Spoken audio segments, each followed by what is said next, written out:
Hello, Mia. This is Jackie. I'm really happy to help you. One of the things I try to do for my own students is to help them increase their confidence when they're writing essays. So I'm glad that your mum reached out on the Gossip Girls group, and I'll do whatever I can to help you. So, yeah, first of all, I'd say that the essay question is really straightforward. I don't know how long your essay's got to be, but it's a question that's split into two halves. So it says, demonstrate how the National Intelligence Model, NIM, is used by the police to effectively tackle crime on a local, national and international level. So what you need to do is to discuss what the National Intelligence Model is, which you started to do in what you sent me. But you need to then say how it's used by the police to effectively tackle crime. Okay, so the first half of the question should be about what it is, and the second half should be about how the model is used by the police. So you need to demonstrate that. You need to, the fundamental word here is demonstrate how. Okay, that's a phrase. So think of it, break it down into two parts, and then it becomes sort of a bit of a puzzle to answer. And the first part is about what the National Intelligence Model is, and you've started to do that. So most of your essay seems to be about what it is, when it was developed, different people that have written about it, and you've got some really good references here. I'll say a little bit about references later. So, you know, you've got to grips with what it is. So think of yourself, try and imagine that you're going into community policing. And what you need to do is understand the model that has been used and how it's been used to effectively tackle crime at three different levels: local, national, and international. And what your essay needs to do is to give examples to demonstrate, remember that word at the start, demonstrate how the model is used to tackle crime effectively at those three levels. So you really need to be looking into the literature, the writing about this, the academic writing about this, to show how it's used, and then give an example for each, at least one example for each one of the local, the national, and the international level. So it's fairly straightforward, and I think you have got you've got the framework, you've got the outline of an essay, but I think you need to expand on what you've done already. And the other thing I would say is that you need somebody to proofread it, because some of your sentences start really well and then they sort of don't finish. So get a friend or your mum or dad or somebody to just read over it and ask them to check if what you've written makes sense. So if I were marking this to one of my students and I had them in my office, we'd be going through exactly what I'm telling you now, and I'd be saying, okay, so you've started off this sentence, but then it sort of peters out and doesn't quite, the second sentence doesn't follow on.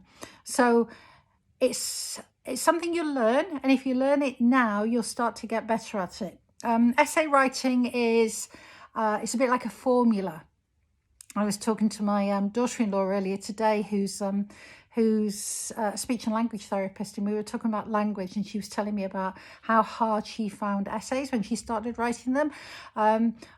But she learned the formula, you know, she learned to answer the question, and she learned to write sentences that made sense. But it's a skill, and it's not going to be easy straight away. And this is your first year of your degree, and you've had no end of upheaval this year. So remember, you're coming at this from almost a position of disadvantage, but that doesn't mean that you can't get better. So you can, but you need support and you need help to do that. So yeah, most of what you've done is good, but I think you need to give more examples. So in your email to me, you said to me, you know, you're not sure what else to write. Well, you need to find some examples and include the examples. And here's my take on your references. Well, first of all, I printed this out, Mia, and I don't know if you have centered everything, but it printed out really strangely. I did print it from my phone to my printer, so it could be that something went wrong along the way. But everything is sort of centered from about the second paragraph down, where it says College of Police in 2019. all of your text start to be centered. So don't center things. Make sure everything is left justified, so it's all to the left of the page. And it could be just how you've written it. I don't know. It could be how my printer's printed it. But yeah, references. When you refer to your references, there is a system that you should have been taught about. And if you haven't been taught about it, you need to learn about it. It won't take you very long. And it's called Harvard Referencing System. So Harvard Reference System is the universal international standard for how people who write academically reference other people's material. So you know about referencing, you've got a reference list here, but you need to be able to reference it in this style called Harvard Referencing Style.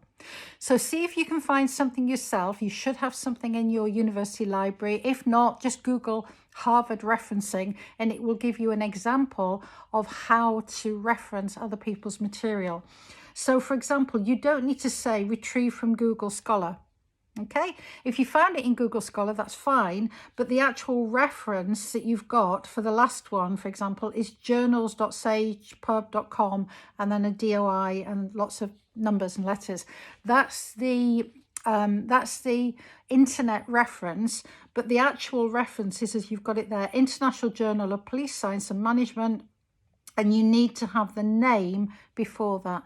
So for Harvard referencing, you normally have the person who wrote it, their name, then the date it was published, and then the journal it was published in, or the book, and then then the title, and then the journal or the book it was published in, and then you can put a link to it like you have done there. So once again, if you invest a little bit of time now, it will get you into the habit of referencing correctly, and believe you me, that will get you marks.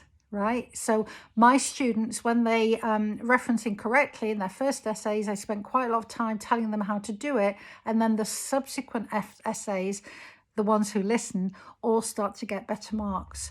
So it's actually quite straightforward to pick up marks in your academic essays, and like I say, it's a bit of a formula to do that. So rather than me go through everything that you've written, because that would take me quite a lot of time, be quite a lot of typing, get somebody to proofread it. Look at Harvard referencing, make sure you answer the two heart of the question, and remember to demonstrate at those three different levels, so local, national and international, and then you should have a pretty good draft essay. And if you submit that, then your tutor who's marking it will be able to come back and give you feedback to help you improve it, because I'm guessing that's what you're going to do next. If you want to talk to me, Mia, let's arrange a Zoom meeting. If some of this feels a bit overwhelming or doesn't make sense, don't worry. Okay, it's hard when you start. I remember starting and finding it really hard to write essays. Okay, but I promise you, if you persevere and if you listen and if you take the feedback and if you vow that you're going to improve, you will do fine. You will. Okay, so I hope this has been helpful. Feel free to get back in touch. I'll send this to your mum so that she can send it to you, and let's take it from there. Okay, keep smiling, keep your chin up, and yeah, just be determined. All right, people who are successful are often the people who are not the cleverest but the most determined. So just go for it. You can do this. Take care. Bye.